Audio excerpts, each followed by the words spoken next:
Morning all, and a very warm welcome to our webinar on the regulatory subject of investment firms prudential regime, the IFPR, where we are going to specifically focus on the ICARA process this morning. My name is Priya Mehta, and I head up the Prudential Regulatory Reporting and Advisory Practice at Buzzicott. And I'm joined this morning by Edward Fullard and Angus Pigum from our team. Ed and Angus have dedicated the past 6 months of their life to IFPR and ICARA assistance for our clients and sort of onboarding the whole regime. And I'm more than happy to sort of share their experience with you all this morning. Um, we apologize. This is not an event in person, a seminar in our offices, which was meant to, sort of, we would have been delighted to host you that way, but just for COVID reasons, as you can understand, we had to shift this to a webinar. But we're really delighted you've been able to spare your morning to tune into our webinar today. Our contact details will be on the slide later on. So if you want to have a copy of the slides, or if you want to have, if you want to ask us any questions, you can use the Q&A box on the on your panel, or you can email us later on, and we'll definitely reach out to you. On that note, I'm just going to jump into the presentation because we have quite a lot to cover. So what we're going to cover today, I'll sort of start with a very quick overview of the IFPR, but the assumption really today is that you're familiar with the regime. You probably are, you know what classification you are, but we'll just sort of set the platform. But the focus of today's webinar is on the ICARA document, or the ICARA process, as the FCA like firms to refer it to. We will go into the details of the assessment of risks or harms. How does it differ to the ICAP, if you're familiar with the ICAP process, and clear understanding of the overall financial adequacy rule. We will touch upon the liquidity regime, which, although is a new concept under the IFPR, it is actually very much integrated with the ICARA process. The wind down plan, which is expected to be a separate independent document under the wind down planning guidance within the FCA handbook, but how that feeds into the ICARA process is really important as well. And all of that together becomes the platform to basically monitor the triggers and be mindful about the notifications that need to go to the FCA on an ongoing basis from the 1st of January 2022. And then we'll summarize the actions that you need to take if you haven't really made a start, or if you're midway through the process relating to the ICARA. Next slide, please. So just a quick overview on the IFPR regime. We have, the firm classification itself, which is the first point. I'm assuming by now most of you know whether you're a small and non-interconnected firm, or whether you're a non-small and non-interconnected firm. So it is really important to understand the rationale for your classification, because that is then going to drive quite a lot of the other aspects of the regulation that will apply to you. For collective portfolio management investment firms, so the CPMIs under the AIFMD who have their MiFID top-up permissions as well, you will continue to remain a CPMI, but then under the MiFID permissions, you will get classified as either an SNI or non-SNI, depending on the MiFID activities that you carry out. The capital requirement is the higher of the permanent minimum requirement, which is either 75,000 or 150,000 or 750,000 sterling, or the fixed overheads requirement, or the K factor requirement. And then the permanent minimum requirement for CPMIs will continue to remain 125,000 euros, even though you might be an SNI firm. The fixed overheads requirement, again, most firms should be familiar with the concept, but just the 2 points that need to be noted are the process. In terms of the approach, you have to take into account the subtraction method. So in terms of the subtraction method, the starting point has to be the general admin expenses as per your latest audited financial statements. And from that, you deduct what you classify as variable. and the list of what you can classify as variable has been put down into the legislation as the specific items. Now, the main clamp down is on what you can classify as other variable expenditure. So besides bonuses, which obviously are variable and you can deduct them, under the BIPRU rules, you could deduct other variable expenditure. And I think that almost gave a lot of firms the discretion to decide what is variable. Under the new rules, you can only deduct what's non-recurring expenditure from non-ordinary activities. So you have to really consider whether, general expenses like travel and client entertainment are non-ordinary or not. The other point to note is the reduced fixed overheads requirement. Now, again, we've seen a lot of firms basing their fixed overheads requirement on the current year's operations if they are going downwards as compared to the last year's operations. You can do that, but only after seeking the FCA's approval. So yeah, so those are the two main points relating to the fixed overheads requirement calculation. We've had various clients who have had to go and look at their FOR calculations, and actually just because they had to apply the new rules, even though they were calculating FOR previously, their FOR has jumped up slightly. So just to be mindful of that. On the K factors, there are 9 K factors in the legislation. We're not going to go through the sort of details of the K factors today, but the 5 K factors which may potentially be relevant to fund managers or CPMIs or XMCADs are on the slide there. So those are basically the ones applicable to non-trading firms. The general confusion, especially in the recent few weeks, has been around KDTF, where the FCA basically clarified that if you execute client orders in the firm's name, then potentially you have to classify yourself as non-SNI and potentially calculate KDTF. So that has come as a bit of a surprise. I think there was a bit of a pushback, but at the webinar last week that the FCA had hosted, they made it very clear that they expect such firms to be classified as non-SNI firms. Other K factors, KNPR, KCMG, KCon would purely apply only if you have a trading book permission, if you're dealing on an account. So we're not going to go through the details today, but if they are relevant to you, then please do reach out to us. I'm now going to go into the details of the ICARA document itself. So as the slide says, the ICARA, which stands, and I say ICARA, but actually at the FCA webinar, they said ICARA. So, excuse me if my pronunciation isn't as per the FCA's expectations, but I'm so used to saying ICARA because, we used to say ICAP and, so yeah. So ICARA stands for Internal Capital Adequacy and Risk Assessment Process. It is a process. It's expected to be a process that considers whether the systems and controls in place to identify, monitor, and where appropriate, reduce potential material harms are appropriate. Material harms instead of the word risks. That's again what the legislation stipulates. And then the main sort of change in the mindset is with respect to classifying what's ongoing operations of business and what's wind down situation. So everything within the ICARA is pretty much in a parallel legislation. So what do you do in an ongoing situation? What do you do in a wind down situation? So that mindset is really important before you get into the sort of ICARA process.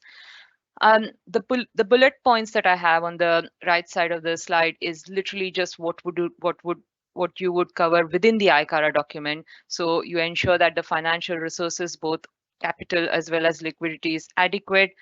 You evaluate that from the qualitative and the quantitative aspect. You take into account the firm's governance. You're expected to link that to your compliance with the SMCR. So effectively, you're looking at who the senior managers are and whether they are taking the responsibility for the implementation of the ICARA process. So that mapping is really important. So for some of the larger clients who have who have investment committees or operational committees. It's about who sits on those committees and what are the terms relating to those committees and how exactly is the responsibility for the ICARA shared. We would also expect the ICARA responsibility to be mapped to the senior managers' statements of responsibilities. We think that's quite important. In terms of identifying the material harm as applicable to the firm and steps taken to mitigate them, that is what most firms have discussed in their ICAPs previously, and we'll just go into a bit more detail about that later on. But just to sort of wrap up on this slide, you can take a proportionality approach to the overall ICARA process documentation, taking into account your business model. Stress testing is probably the only area which isn't significantly changing from the ICAP to the ICARA. However, you are now required to do reverse stress testing, and you are required to document potential recovery actions through each stress test. And then including an overview of the firm's wind down plan, and we'll cover that later on. And then ultimately, it would be the whole monitoring of the overall financial adequacy rule, the OFAR, which is the new part of the ICARA and basically just brings the whole sort of monitoring together. And on the next slide, we go into the details of what's expected out of the assessment of harms. And this is the approach we're taking. It's about how you document as long as you conclude everything that's required to be concluded within the MiFID Pro 7 handbook section of the IFPR regime. Those who are familiar with the ICAP process are probably aware that the ICAP legislation within the BIPRU and the GenPRU handbook and the IFPRU handbook wasn't really detailed enough. But with the MiFID Pro handbook, the whole sort of section on MiFID Pro 7 is very, very detailed in terms of what the FCA expect firms to address as part of the ICARA process. So just stemming out of it, we think you have to document, first of all, the list of all the potential harms that your business could face. So this is pretty much part one of your exercise, what could go wrong, and you're putting down all the harms that your business could face, taking into account the angle of whether it's a risk to clients, risk to the firm itself, or risk to the market. The FCA have actually helpfully put down, given some indicators in terms of, I think it's in MiFID Pro 7 Annex 1, what they would typically expect. It's a non-exhaustive list as they have flagged, but just a few examples that they've given. I'm sorry, I'm just looking at my other screen where I have the handbook open. But some of the examples they have is a breach of an investment mandate, trading or dealing errors, outages, corporate finance advice, which results in a legal claim against the firm, losses to clients caused by activities of the firm's tied agents or appointed reps, any provision of unsuitable investment advice. So the focus really is on your business and anything going wrong in terms of the actual conduct of your business, which could lead to a risk. And then again, at an operational level, obviously you're talking about non-compliance with rules, regulations, tax frauds, finance frauds, and how exactly they affect your business. So that leads us to the second part of the assessment, where you're sort of assessing the potential damage of the harm that might cause. We're suggesting sort of rating those harms on 3 scales. And again, it's not a scientific approach because some of them basically just can't be assessed properly. But then effectively you're mapping the controls that you have in place. And again, you can map your controls as to whether they are strong, satisfactory, or weak. And obviously you don't want to be flagging weak controls, but that's effectively a trigger that, that's the area you need to work on a bit more. The objective of this would be to come up with what is your residual risk. And then the residual risk itself has to be quantified through maintaining additional own funds threshold requirement or liquid assets threshold requirement, which feeds into the OFAR. So the objective here is to come up with quantifications of additional capital and additional liquidity. It is important that you come up with these numbers before the end of this year, really, because it's part of your OFAR assessment.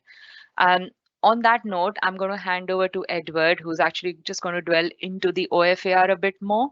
Over to you, Ed. Thank you very much, Priya. Good morning, everyone, and thank you for joining us this morning. So as Priya's mentioned, the overall financial adequacy rule is sort of the new concept that's come out of the ICARA process.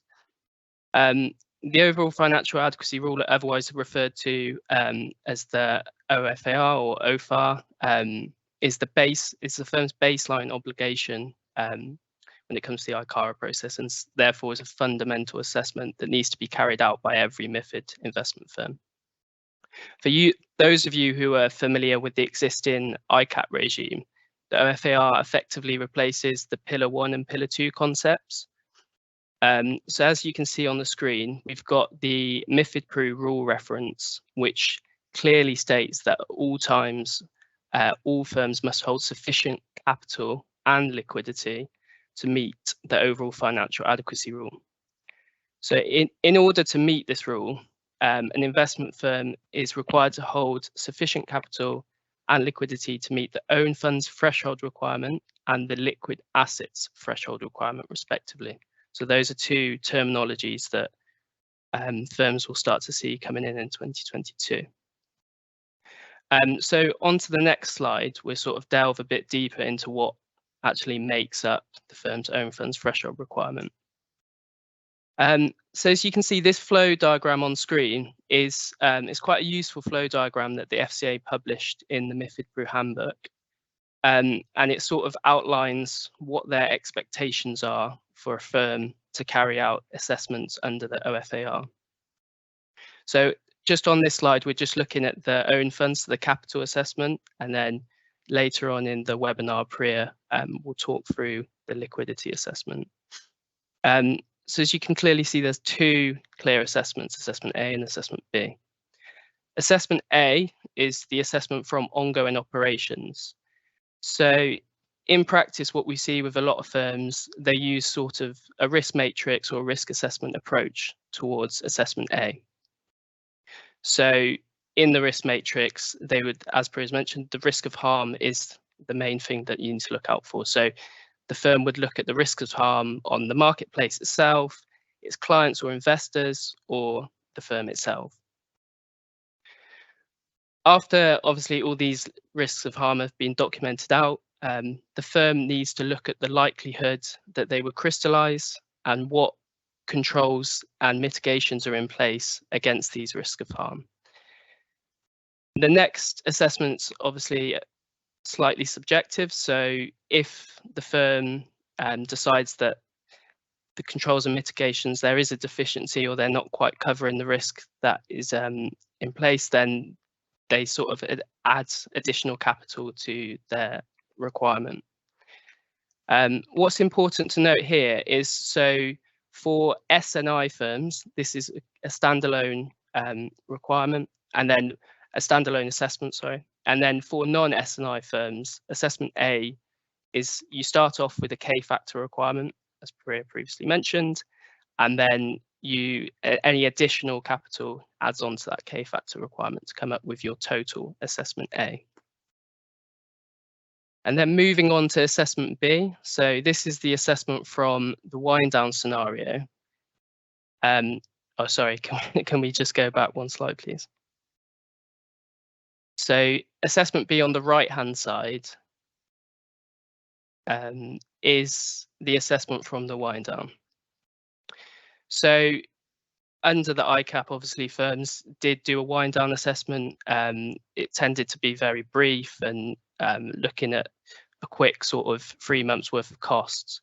When producing the wind down assessment under the ICARA, firms are going to need to do a detailed wind down assessment. So considering all costs that would be incurred in the wind down scenario. For example, contractual arrangements, rental agreements, staff costs, paying staff out of paying the staff that need to stay on during the wind down process, and staff that will be made redundant in this time. On the wind down costs themselves, they are net wind down costs. So depending on your business model, if you anticipate revenues to generate revenues during these times, then those can be recognised, and obviously that you then take the net cost. It's worth noting for assessment B, the baseline figure for this assessment will be the fixed overhead requirements. So after calculating the cost, if it is assessed that the total cost of wind down would be less than the fixed overhead requirement, then your assessment B effectively jumps up to that fixed overhead requirement. So to sort of put this all into practice, on the next slide, we've produced a worked example with numbers to demonstrate the calculations involved in reaching the own funds threshold requirement. So if we could just jump onto the next slide, please.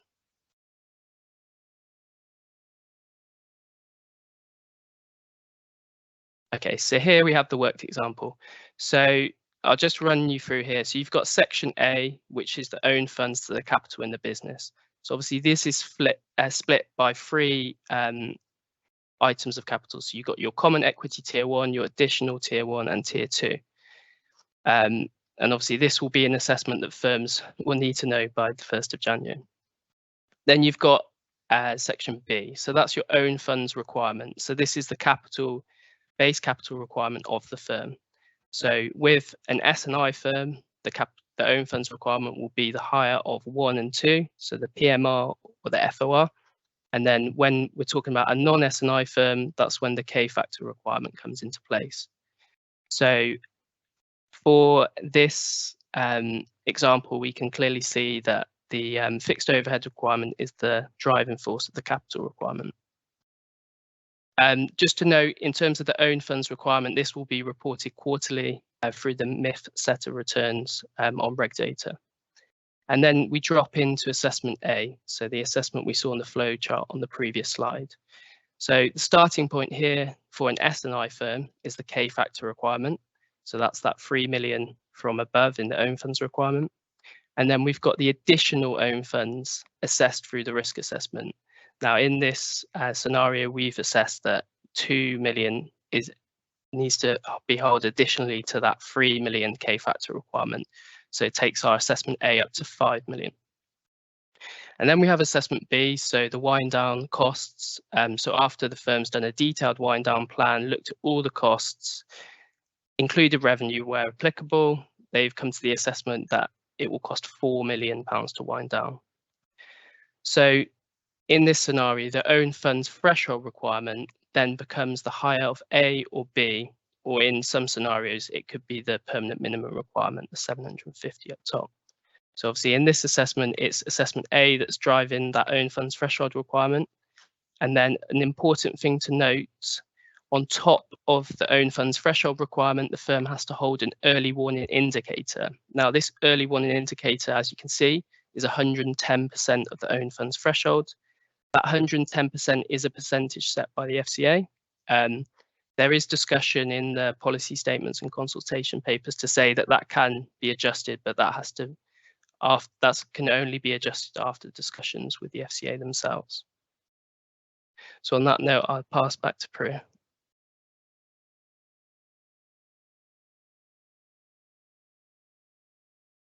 Thank you, Ed. I'm just going to pause there because I think we have a couple of questions which are quite topical on the OFAR and the ICARA. So we'll just sort of go through them before we move on to the next subject.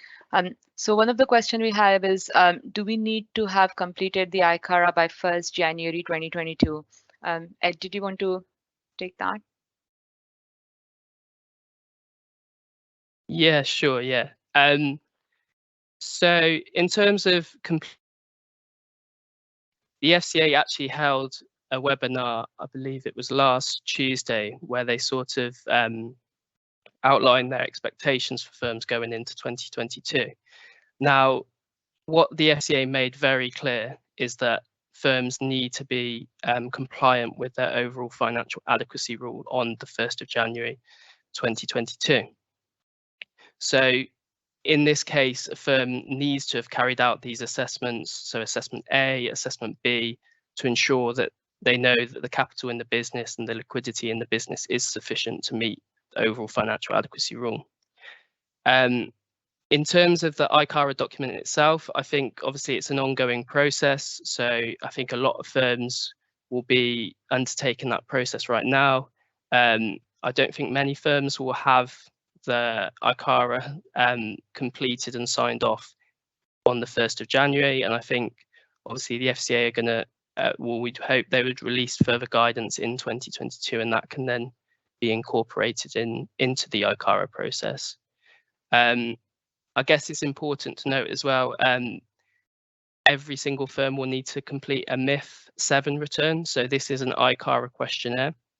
So if you weren't aware of this, you should have seen it in the setup questionnaire that was completed in the last couple of weeks. So on this setup questionnaire, firms would have chosen a date for their first submission of the MIF 7. And I guess if you had selected 30th of September 22, maybe, then at this point, the ICARA should be fully completed and signed off by the relevant people. All right, thanks, Ed. One other question we have, how would you treat operational risk previously calculated in ICAP under the ICARA? Should this stack on top of K-factor requirements since there is no direct replacement for this, or does it overlap with risk to firm? So just to sort of answer that question, if you were calculating operational risk specifically because you were a full scope firm, so if you were calculating it as part of your total risk exposure amount and a percentage of your revenues, there is no replacement for that. So as a pillar 1 calculation, if operational risk formed part of it, you did not then have the fixed overheads requirement. So effectively, the IFPR legislation takes you back to the fixed overheads requirement because you're then sort of calculating the expenditure-based FOR as opposed to the revenues-based operational risk requirement. What you're then expected to do under the IFPR legislation is discuss the operational risk or the impact of operational risks within your assessment of harms, which is what I was saying in the beginning, that besides the business risks, I think the heavy focus would be on the operational risk itself. In terms of the operational risks that you could think of, what we've done for the risk of assessments that we've prepared for our clients, we've actually benchmarked some of the risks to the due diligence on operational risk that AIMA had published a while ago, and actually they have been, they've discussed all the operational risks that would, that a typical business would face, very, very detailed. But you're not directly calculating an operational risk requirement as a percentage of revenues anymore. The other question we have is, are firms required to send the ICARA to the FCA, or do we report the numbers in the OFAR to the FCA? Ed, again, you can answer that as well. Yeah, sure. So in terms of the ICARA itself, this doesn't need to be sent to the FCA only on request of the FCA, but obviously, as I mentioned, there's a MIF 7 return, which is a questionnaire, incorporates a lot of the numbers that are documented in the ICARA process. The other important thing to note is that the own funds threshold requirement and the liquid assets threshold requirement, these are actually reported in the MIF 1 and MIF 2 returns, which are the capital adequacy and liquidity quarterly returns. And those returns will be due for the first time after Q1. So they'll be due at the end of April. So obviously by that time, the firm would need to know the numbers as well to report on those returns. Thanks, Ed. We'll just move on to the liquidity regime, which is, as I said, another important part of the ICARA and actually a separate regime under the IFPR. So if you have been a CPMI, then you're probably familiar with the liquidity rules under AIFMD for CPMIs, which are far more stringent than the IFPR rules on liquidity. If you are not a CPMI, then you're probably seeing liquidity rules for the first time.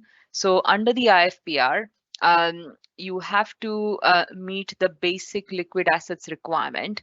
The basic liquid assets requirement is 1/3 of the amount of your fixed overheads requirement and 1.6% of the total amount of any guarantees provided to clients. And against that basic liquid assets requirement, you must hold core liquid assets.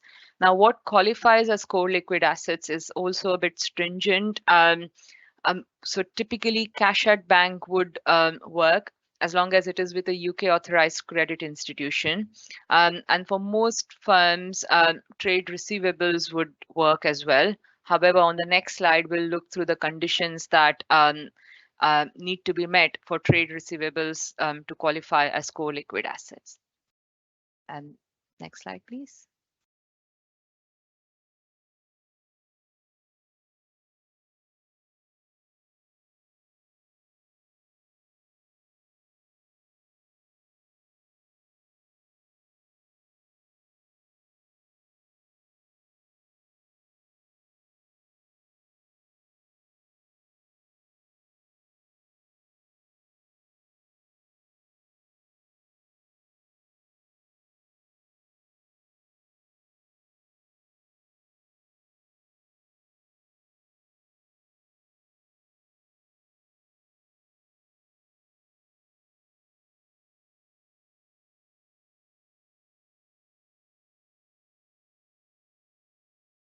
I think there's a slide before that. If we just go to the previous one, please. Sorry.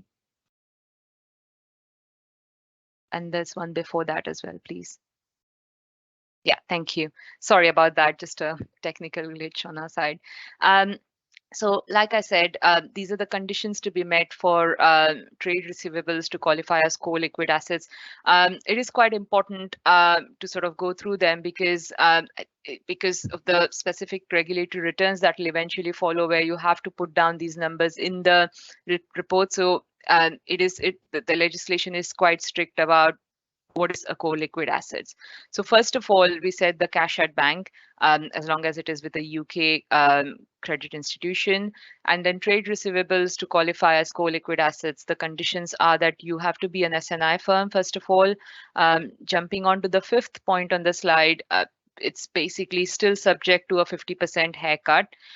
So those are the two main conditions that you'll have to meet anyway.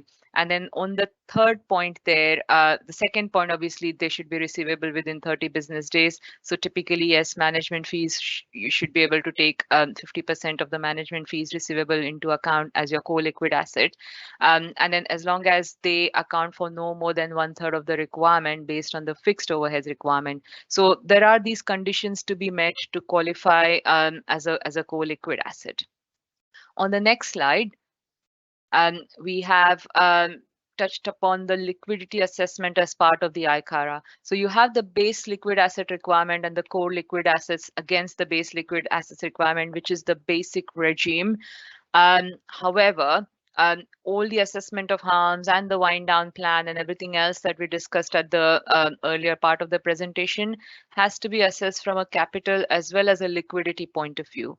So effectively, MiFID Pro 7, which is your ICARA legislation, clearly says that firms need to hold adequate liquid assets that would be required to fund its ongoing business operations over each quarter over the next 12 months.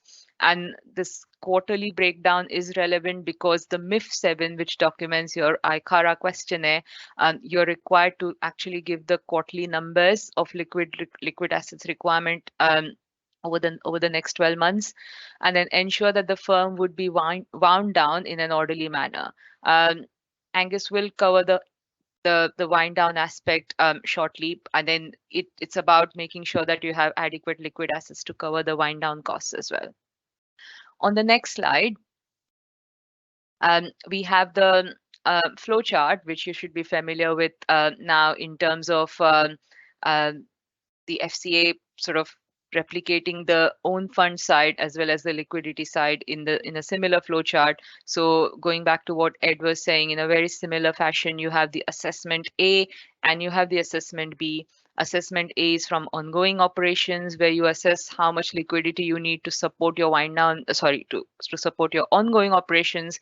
And then on the assessment B, you have the wind down mindset, where you're actually assessing the additional liquid assets required to support your wind down. And then your overall liquid assets threshold requirement is the sum of your basic liquid assets requirement and the higher of the assessment A or assessment B. And that links to the triggers, which we will cover separately. I think on that note, we're going to jump onto the wind down planning, and I'm going to hand it over to Angus. Thank you. Thank you, Priya. Good morning, everybody. So under the IFPR, the FCA's fundamental aim is to protect the consumers and markets that are reliant on the investment firms from a potential negative impact. Without a detailed and robust plan in place, firms will have a higher chance of a disorderly wind down, causing harm to its stakeholders through a disruption of services and potential insolvency situations. Here we have laid out 15 key areas that the FCA requires you to include in your wind down plan. A new and major point is being introduced into the wind down plans under the IFPR is the early warning indicators and wind down triggers. These will be set and monitored by the senior management based upon the thresholds calculated as part of your ICARA. Triggers indicate that your firm's probability of reaching a certain threshold has increased and that the situation requires immediate attention. Early action and swift decision making can save a firm from an insolvent scenario. In anticipation of this, it's essential to discuss and consider various scenarios in the wind down plan that are relevant specifically for your business model, as different scenarios may require additional actions during the wind down process. Examples of this are loss of key staff or clients, external macro events, and regulatory change. Firms will need to clearly know and state which senior managers will be responsible for monitoring triggers and then coordinating and implementing a wind down if needs be. A wind down committee is potentially a good solution for this. Senior managers will need to provide a logical and clear description of how the wind down will be conducted over the specified timeline. This can vary from 3 months up to 12 months and beyond, depending on the size and type of firm. I'll go through an example of this shortly. Firms will need to identify the potential impacts of winding down on clients, counterparties, and its staff members. This should include things such as servicing existing clients, managing existing funds throughout the wind down process, close outstanding transactions and conclude outstanding business, assess any contracts in place and the impacts on third parties, and know how many staff will be needed for the wind down and include any redundancy payments into the cost projections. The staff cost should be included in the wind down monthly cash show, plus any additional costs that the firm may anticipate will occur during the wind down. As Ed mentioned, these can be netted off against any income during the period. This overall amount will then be fed into the OFAR. Finally, these 15 areas, if covered properly, should create a robust wind down plan sufficient to the FCA's requisites. The wind down plan should be a standalone document separate to the ICARA and should be updated on a regular basis. We feel annually is sufficient unless there is a major change in the business throughout the year. Can we move on to the next slide, please? So here we have a template that we have created to show how you might calculate the staff and additional costs associated with a wind down. The key things to consider here are the number of staff that you would need to retain to actually conduct the wind down itself, the contracts in place and any notice periods, any termination and redundancy payments that you have in the contracts, and any potential contractors or legal fees that may occur during the wind down. So again, once all these are totaled up, these will be fed into the OFAR. Can we go on to the next slide, please? So here we have an example of what a typical 12-week wind down timeline may consist of. In practice, this time can definitely vary and is not set in stone. So at week 1, the decision to wind down will be made and communications will be drafted to all stakeholders. The final step of the wind down will be the FCA regulatory permissions being cancelled. So in between these steps, the firm should complete all necessary parts of the wind down in the correct order. I will now hand back to Priya.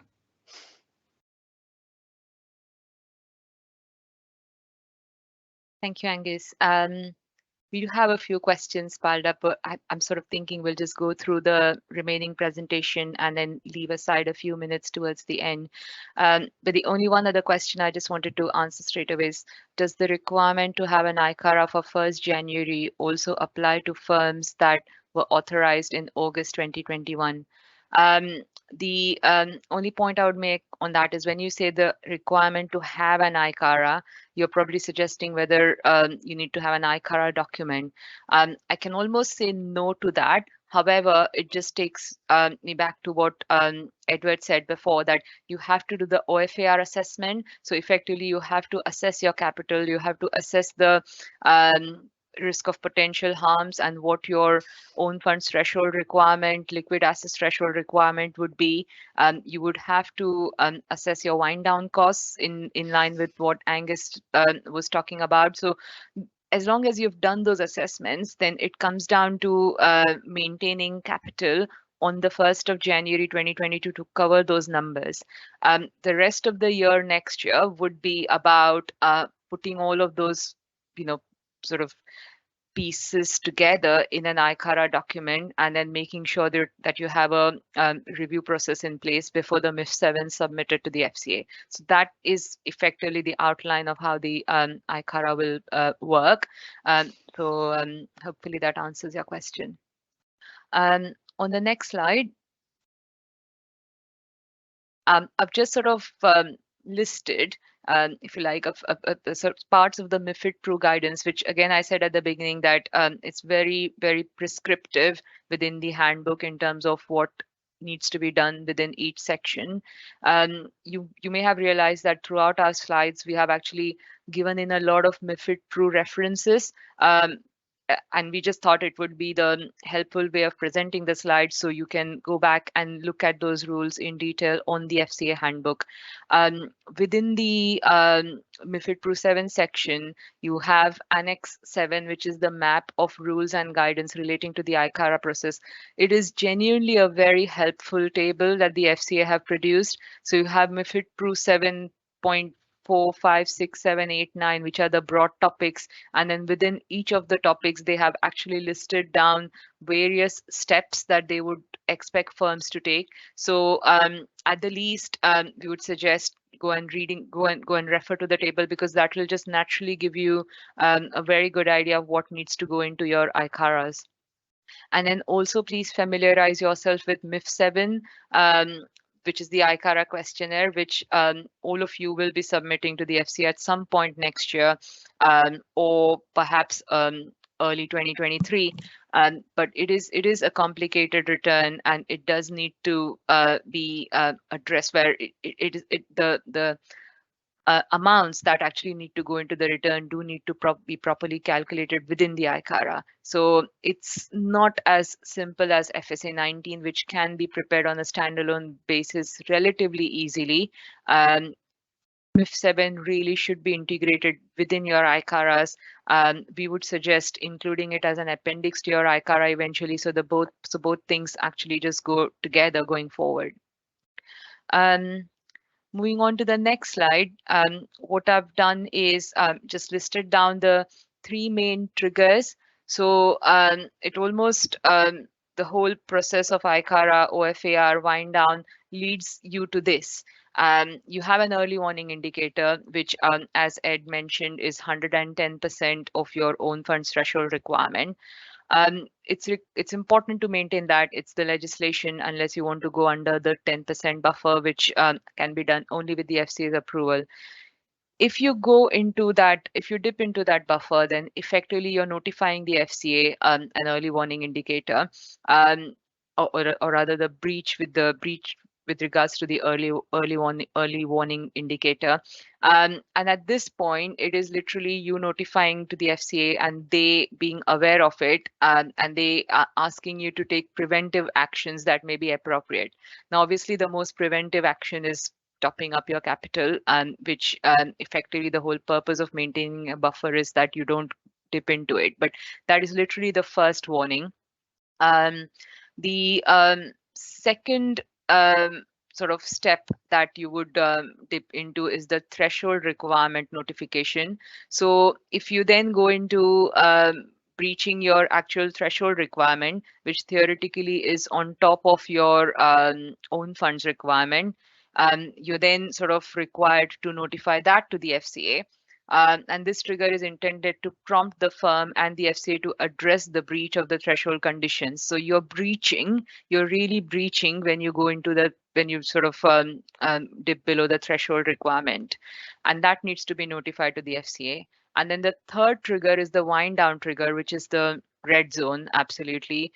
So at that point, actually, the FCA will intervene and basically expect you to close down the business, or obviously then you're sort of taking the remedial actions to push yourself back into the buffer situation. This is very new. I think previously, obviously, we've seen clients having breaches, and then, the capital injection has been made, and the notification to the FCA was very straightforward. In most cases, it was an email sent to the FCA or a letter written to the FCA. These indicators are very detailed forms that need to be filled out. They will have to be filled out and sent to the FCA through Connect, and then our understanding is that the FCA, somebody from the FCA will actually reach out to you to have a proper dialogue in terms of why that has happened and how we have actually remediated it, and more importantly, what processes and controls you have in place so that it doesn't happen again. So just in terms of the supervisory powers that the FCA are giving themselves, or at least just the way the legislation is written out, it is more sort of prescriptive than ever before. On the next slide, I've sort of listed down the notifications.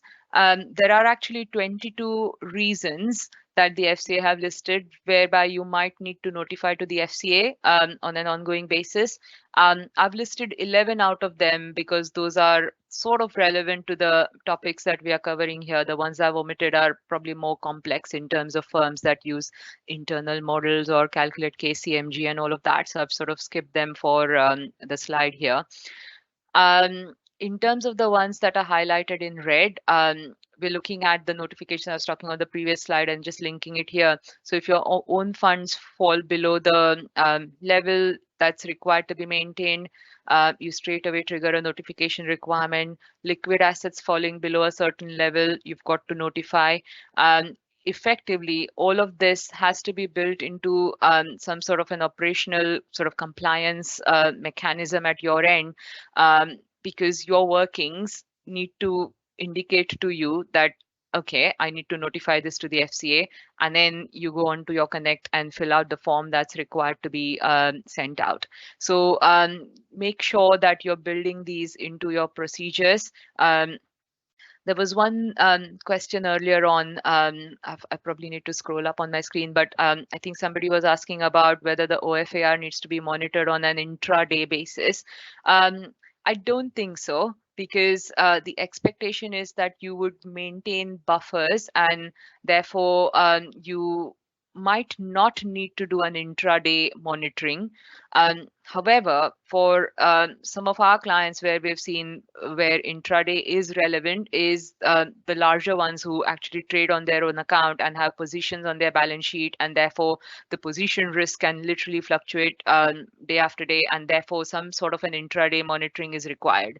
But again, most of them are sort of adequately capitalized, and they the way they are monitoring it is by sort of maintaining caps on the amount of trade values that they can sort of get into. So again, it's about having the resources as well, right, in terms of having some sort of an intraday monitoring.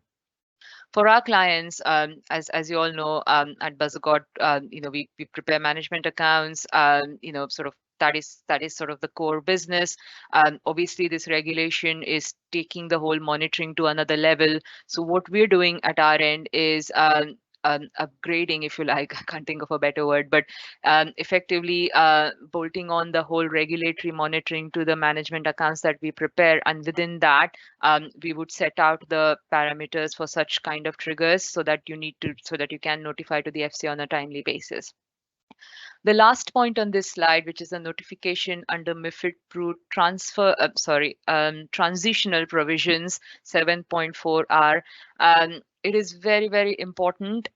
This is basically a notification to the FCA that your existing capital is meeting the requirements of common equity tier 1 capital.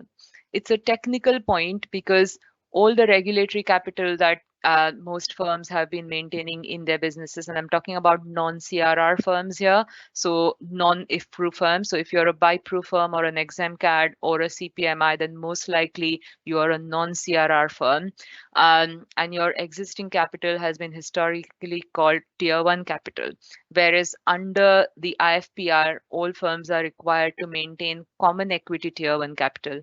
So this notification is effectively your communication to the FCA to designate your existing capital as your common equity tier 1 capital. That notification needs to be made to the FCA before the end of this month. So the deadline is 1st January 2022. Not helpful, but that's what the FCA have insisted. Unhelpful part, again, on top of it, is that the form hasn't gone live on Connect. As I understand, it is expected to go live on Connect today. However, one client has indicated that he still can't see it. So hopefully it'll appear on your Connect platforms at some point during the day. But please do not ignore this. It has to be notified to the FCA before the end of this month. On the next slide, I've just copy pasted the form itself. So as you can see, it is very, very, it should really be a quick one. All you're sort of ticking the box is for the type of firm you are. So either you're an individual MiFID Pro investment firm, which most likely all of you would be. And then in the second section, you're effectively just listing down your capital instruments. There is a bit of a debate here in terms of if you're a limited company and if your audited reserves have formed part of your tier 1 capital and it qualifies for common equity tier 1 capital, then going forward, if you are going to be issuing dividends, then you might need to actually obtain the FCA's permissions before declaring dividends. And again, this form needs to be prepared or rather sent out to the FCA at a solo level and a consolidated level. And the confusion is around, there is no FRN number or a individual connect platform for the holding companies. So how do you actually communicate that? So yeah, so there are a few questions around what to do, but I think at the least, once the form appears, make sure that your main regulated entity's communication is sent out to the FCA before 31st December. Next slide, please. That kind of brings us to the conclusion of the topics that we intended to cover. Hopefully, it's given you a lot of insight into the ICARA process. So we've touched upon the classification, own funds, the own funds requirement. We've gone into the details of liquidity rules, ICARA, the OFAR, and the wind down plan. In terms of the consolidation, first of all, the topic we haven't covered. Again, if you are a UK consolidation group, then you are looking at applying the whole regime at a solo level as well as the consolidated level. If you do qualify as a simple structure, then you have the option to apply to the FCA for a group capital test, which can be done before the 31st of January 2022 to get the 2 years transitional rules applied. it is subjective, and it is going to be picked up by the FCA. Every application is going to be evaluated by the FCA, so there is no sort of benchmark there really. Concentration risk shouldn't really be a massive topic for non-SNI, or sorry, for SNI firms or firms who do not have a trading book. You're expected to monitor concentration risk and discuss the impact of it within the ICARA, but you would not be subject to KCON calculations. Regulatory reporting will start from the quarter ending 31st March 2022, and it will be quarterly reporting. So CPMIs and buy-proof firms who've had half-yearly reporting will move to a quarterly reporting frequency. The deadline for the regulatory returns will be 1 month from the end of the quarter. So there's a little bit of crunching there as well. In terms of the returns, you'll have FSA 29 and FSA 30, which will be representing your balance sheet and P&L return. And you'll have MIF 1, which is your own funds return, MIF 2, which is the liquidity return, MIF 3, which is forgotten now, but MIF 3 is the monitoring of your thresholds. MIF 4 and MIF 5 will not apply to SNI firms. They are to do with the concentration risk. And then MIF 6 is if you are a group, but if you have availed the group capital test, then there's the extra return to be filled out. We then have the MIF 007, which is the ICARA questionnaire, which will be on an annual frequency. So that is one return which will not be quarterly.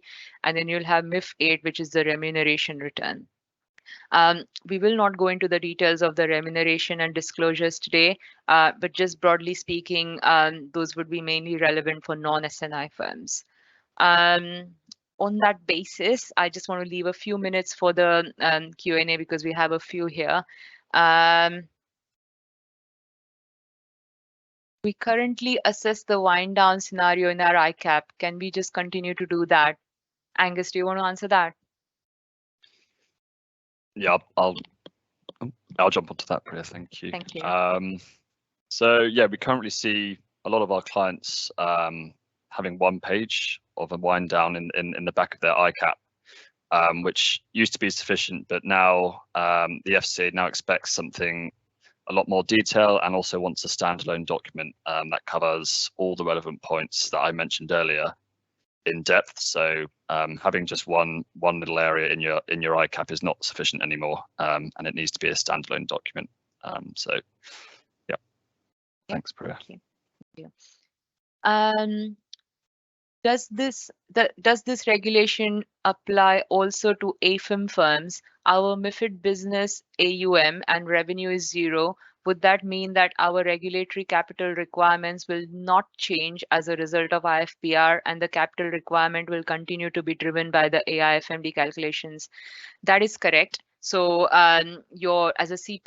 assuming you have the MiFID permissions, but you don't use them, that's how I'm interpreting your question. You are a CPMI, but all of your business is basically AIFM business. So you are still covered by the regime because you're a MiFID investment firm. So you still have to prepare the ICARA. You still have to, pretty much comply with everything that we have covered today. But when it comes to the actual capital requirements, you're looking at your fixed overheads requirement or your funds under management requirement, which we did not touch upon today because we wanted to keep this focused on the IFPR regime. But obviously, as a CPMI, you have to consider your funds under management requirement, the requirement to hold the PII or calculate a professional negligence capital requirement. So all those rules will continue. Will you be circulating this deck? No, you'll have to email us, and then we can definitely send you the slides as a response to your email.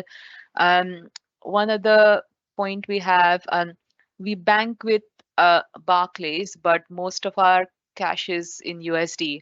Does that mean our bank balance is not a core liquid assets? Ed, did you want to answer that? Yeah, sure. Thanks, Priya. So the FCA have confirmed that core liquid assets need to be maintained in sterling. So initially you would look at the sterling balances, and then any balances in any other functional currency, they need to be considered on if the firm has relevant expenditure in that currency. So if 50% of your running costs are in US dollars, then the FCA then expects you to include 50% of the US dollar cash balance at Barclays as your core liquid asset. Thank you. I think we've run out of time now, but you can see our contact details are on the slide. So, please feel free to email us any questions you may have. And if you want to have the pack of slides, please email the marketing team and they will reach out to you. On that note, thank you very much and good luck and stay safe and happy holidays. Thank you very much.